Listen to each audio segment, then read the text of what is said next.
First Kings chapter 6. And it came to pass in the 408th year, the children of Israel were come out of the land of Egypt, in the 4th year of Solomon's reign over Israel, in the Mount Ziph, which is the 2nd month, that he began to build the house of the Lord.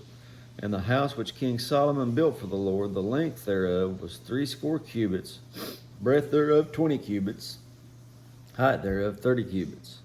And the porch before the temple of the house, 20 cubits was the length thereof, according to the breadth of the house, and 10 cubits was the breadth thereof before the house. And for the house he made windows of narrow lights, and against the wall of the house he built chambers round about against the walls of the house round about, both of the temple and the oracle, and he made chambers round about. The nethermost chamber was 5 cubits broad, and the middle was 6 cubits broad, and the third was 7 cubits broad.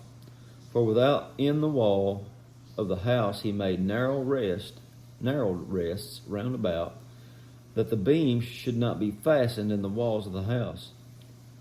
And the house, when it was in building, was built of stone, made ready before it was brought there, so that there was neither hammer nor axe nor any tool of iron heard in the house while it was in building.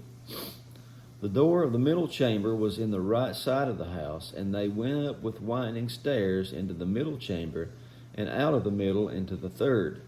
So he built the house and finished it, and covered the house with beams and boards of cedar. And then he built chambers against all the house, 5 cubits high, and they rested on the house with timber of cedar.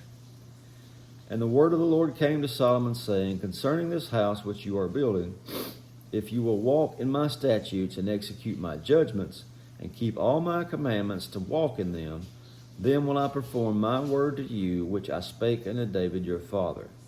And I will dwell among the children of Israel, and will not forsake my people Israel.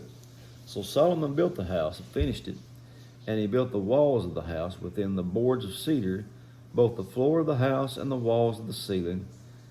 And he covered them in the inside with wood, and covered the floor of the house with planks of fir. And he built 20 cubits on the sides of the house, both the floor and the walls, the borders of cedar. He even built them for it within, even for the oracle, even for the most holy place. And the house, that is the temple before it, was 40 cubits long, and the cedar of the house within was carved with knops and open flowers. All was cedar, there was no stone seen. And the oracle he prepared in the house within, to set there the ark of the covenant of the Lord. And the oracle in the foremost part was 20 cubits in length, 20 cubits in breadth, and 20 cubits in the height thereof. And he overlaid it with pure gold, and so covered the altar which was of cedar. So Solomon overlaid the house within with pure gold, and he made a partition by the chains of gold before the oracle, and he overlaid it with gold. And the whole house he overlaid with gold until he had finished all the house.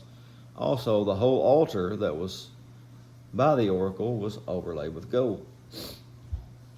And the cherubim, where did I get that? And within the oracle he made 2 cherubim of olive tree, each 10 cubits high, and 5 cubits was the one wing of the cherubim, and 5 cubits the other wing of the cherubim. From the uttermost part of the one wing unto the uttermost part of the other were 10 cubits. And the other cherubim was 10 cubits. Both the cherubims were of one measure and one size. The height of the one cherub was 10 cubits, and so was it of the other cherub. And he set the cherubim within the inner house, and they stretched forth the wings of the cherubim, so that the wing of the one touched the one wall, and the wing of the other cherub touched the other wall. And their wings touched one another in the midst of the house. And he overlaid the cherubims with gold. And he carved all the walls of the house round about with carved figures of cherubims, and palm trees, and open flowers, within and without. And the floor of the house he overlaid with gold within and without. Lots of gold, huh? And for the entering of the oracle he made doors of olive tree. The lintel and the side post were a 5th part of the wall The two doors were also of olive tree, and he carved upon them carvings of cherubims and palm trees and open flowers, and overlaid them with gold, and spread gold upon the cherubims and upon the palm trees. So also made he for the door of the temple posts of olive tree, a fourth part of the wall, and the two doors were of fir tree. The two leaves of the one door were folding, and the two leaves of the other door were folded.